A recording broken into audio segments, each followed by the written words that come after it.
السلام علیکم، کیسے ہیں آپ سب؟ ان کا ٹھیک ہے۔ پڑھنے والے ہیں جہنم کیا ہے، نوا رسالہ ہم ڈاؤن لوڈ کریں کہ وہ رسالے کا نام ہے جہنم کیا ہے۔ تو اس رسالے میں ہم جہنم کے بارے میں سب چیزیں وہ کریں گے، دیکھیں گے۔ چلیے اسٹارٹ کر دیں گے۔ آپ ہمارے چینل بننے ہو تو ہمارے چینل پر آئیے کہ ان کا بڑھنے دبا دو تاکہ مر رہے ہیں ہم سب تک پہنچ۔ چلیے اسٹارٹ کر دیں گے۔ درود شریف کی فضیلت۔ فرمانا آخر نبی صلی اللہ علیہ وسلم، قیامت کے روز اللہ پاک کے عرش کے سوا کوئی سایہ نہیں ہوگا۔ تین شخص اللہ پاک کے عرش کے سائے میں ہوں گے۔ عرض کی گئی، یا رسول اللہ صلی اللہ علیہ وسلم، وہ کون لوگ ہوں گے؟ ارشاد فرمایا، پہلا وہ شخص جو میری امت کی پریشانی دور کرے، سیکنڈ میری سنت کو زندہ کرنے والا، تھرڈ مجھ پر کثرت سے درود شریف پڑھنے والا۔ صلو علی النبی صلی اللہ علیہ محمد۔ کیا فیشن پرست ہی معزز ہے؟ پیارے پیارے اسلامی بھائیوں، مقام غور ہے۔ کیا آج دنیا کو بہت بڑی چیز نہیں سمجھا جا رہی؟ کیا آج کل کے مسلمانوں کی بھاری اکثریت کے دلوں سے اسلام کی حقیقی ہیبت نکلتی نہیں جا رہی؟ کیا نیکی کی دعوت دینا اور برائی سے منع کرنا ترک نہیں کر دیا گیا؟ کا آپس میں گالی گلوچ کا سلسلہ زوروں پر نہیں؟ 100 کروڑ افسوس، آج بھاری اکثریت کی زندگی کا انداز یہی بتا رہا ہے کہ دنیا کو آخرت پر ترجیح دی جا رہی ہے اور شریعت و سنت سے معاذ اللہ لوگ دور ہوتے چلے جا رہے ہیں۔ سنتوں سے یہ دوری اور فرنگی فیشن کا جنون آخر اس معاشرے کو کہاں لے جائے گا؟ دنیا کی محبت تمام گناہوں کی جڑ ہے۔ پیارے پیارے اسلامی بھائیوں، ہوش میں آئیے اور مرنے سے پہلے سنبھل جائیے۔ یقین مانیے یہ ساری تباہی دنیا کی محبت ہی نے مچائی ہے۔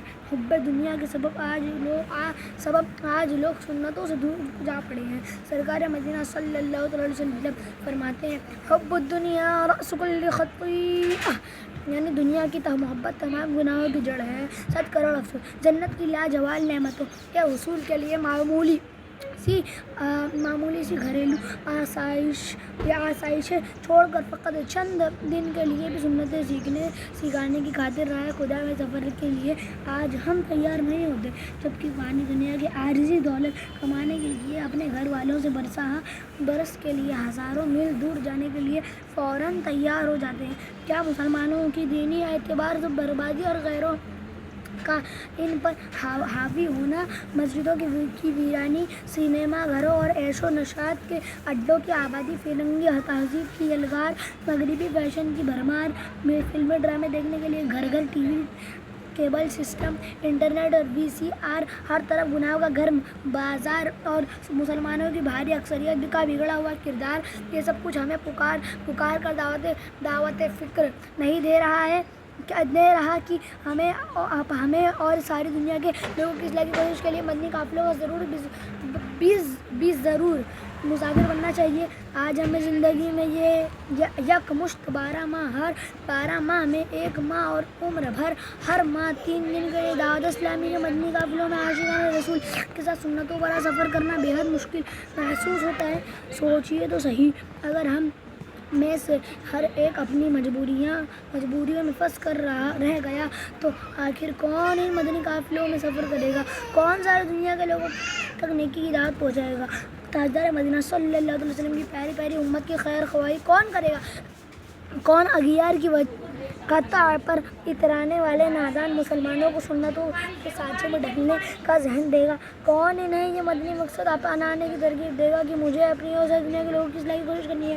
انشاءاللہ ایک آج ہر اسلامی بھائی یہ نیت کر لے کہ زندگی میں یہ یک مشت 12 ماہ اور ہر ماہ 12 ماہ میں 1 ماہ اور عمر بھر ہر ماہ 3 دن کے لیے عاشقان رسول کے ساتھ دعوت اسلامی کے مدنی قافلوں میں سنتوں پر سفر کا اختیار کروں گا۔ انشاءاللہ مدنی قافلے کی برکتوں کو سمجھنے کے لیے ایک مدنی باہر ملاحظہ ہو۔ چنانچہ بدترین عزیز ترین کیسے بنا؟ ایک اسلامی بھائی کا کچھ یوں بیان ہے، وہ بے حد بگڑے ہوئے انسان تھے۔ فلمیں ڈراموں کا رسیہ ہونے کے ساتھ ساتھ اوباش لڑکوں کو دوستیاں اور رات گئے تک ان کے ساتھ آوارہ گردیوں کرنا ان کے دوستیاں اور ان کے معمولات میں شامل تھا۔ ان بری حرکتوں کی وجہ سے نہ صرف خاندان بھر کے لوگ بلکہ ان کے اپنے والدین بھی ان سے کتراتے گھر میں ان کی آمد سے گھبراتے اور یہاں تک کہ دوسروں کو بھی ان کی صحبت کی نوست سے بچنے کی تلقین فرماتے. معاملہ اس حد تک بڑھ چکا تھا کہ والد صاحب انہیں گھر سے نکال دینے پر تیار ہو چکے تھے. ان کی گناہوں بھری خزاں رسیدہ شام کے صبح بہارا بننے کی سبیل کچھ اس طرح ہوئی کہ ایک مبلغ دعوت اسلامی نے نہایت ہی شفقت کے ساتھ انفرادی کوشش کرتے ہوئے انہیں دعوت اسلامی کے تحت ہونے والے 2 دن کے سنتوں بھرے اجتماع میں شرکت کی دعوت پیش کی. انہوں نے معاملہ والد صاحب کی اجازت پر چھوڑ دیا. نیکی کی دعوت کے جذبے سے سرشار عاشق رسول بھائی ان کے اس فیصلے کو سن کر خوشی سے جھوم اٹھے, کیونکہ والد صاحب پہلے ہی دعوت اسلامی کے دینی ماحول سے محبت کرتے تھے. موقع پاتے ہی ان مبلغ دعوت اسلامی نے والد صاحب پر انفرادی کوشش کرتے ہوئے ان کے اجتماع میں شرکت کی اجازت چاہی. والد صاحب نے ان کی اصلاح کا ذریعہ سمجھتے ہوئے اخراجات اجتماع میں جانے کی بخوشی اجازت بخش دی. مقررہ تاریخ پر عاشقان رسول کی معیت میں اجتماع میں شرکت کی سعادت نصیب ہوئی. اجتماع میں ہونے والے سنتوں بھرے بیانات, ذکر اللہ اور رقت انگیز دعا نے ان کے دل میں ہلچل مچا کر رکھ دی.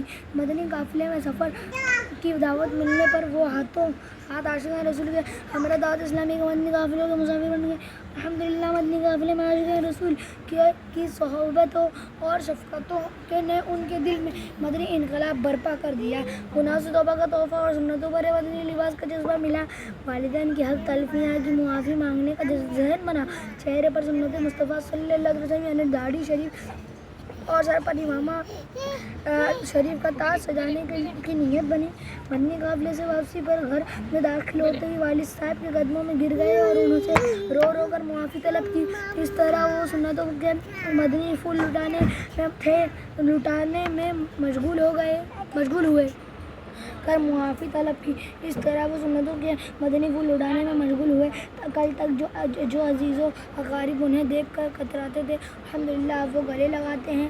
کل تک وہ خاندان کے اندر بدترین تھے, الحمدللہ دعوت اسلامی کے دینی ماحول کی برکت سے آج ان کے نزدیک عزیز ترین بن گئے ہیں. جب تک بکے نہ تھے کوئی پوچھتا نہ تھا, تم نے خرید کر مجھے انمول کر دیا. گھر والوں کی نیکی کی دعوت کی تاکید. پیارے اسلام بھائیو, دیکھا آپ نے عاشق رسول کی انسان جب سب کی آنکھوں کا تارا اور عزیز ترین مسلمان بن گئے. ہم سبھی اگر ہر ملنے جلنے والے کو نماز کی تلقین کرتے سنتوں کا بھرے اجتماع کی دعوت دیتے اور مدنی قافلوں میں سفر کی رغبت دلاتے رہے تو دیکھتے ہی دیکھتے معاشرے میں مدنی انقلاب برپا ہو جائے. بالخصوص اپنے گھر والوں کو بھی نیکی کی دعوت دینی اور انہیں گناہوں سے بچانا چاہیے. چنانچہ حضرت زید بن اسلم رضی اللہ تعالیٰ عنہ سے روایت ہے کہ سرکار مدینہ صلی اللہ علیہ وسلم نے یہ آیت مبارکہ تلاوت فرمائی, قوا انفسکم واہلیکم نارا. ترجمہ کنز ایمان, اپنی جانوں اور اپنے گھر والوں کو اس آگ سے بچاؤ. صحابہ کرام علیہم رضوان نے عرض کی, یا رسول اللہ صلی اللہ علیہ وسلم, ہم اپنے گھر والوں کو کس طرح آگ سے بچائیں؟ حضرت پرور صلی اللہ علیہ وسلم نے فرمایا, ان کو ان کاموں کے کرنے کا حکم دو جو اللہ پاک کو محبوب یعنی پیارے ہیں, اور ان کاموں سے منع کرو جو اللہ پاک کو ناپسند ہے. خوف خدا کا ایمان افروز واقعہ.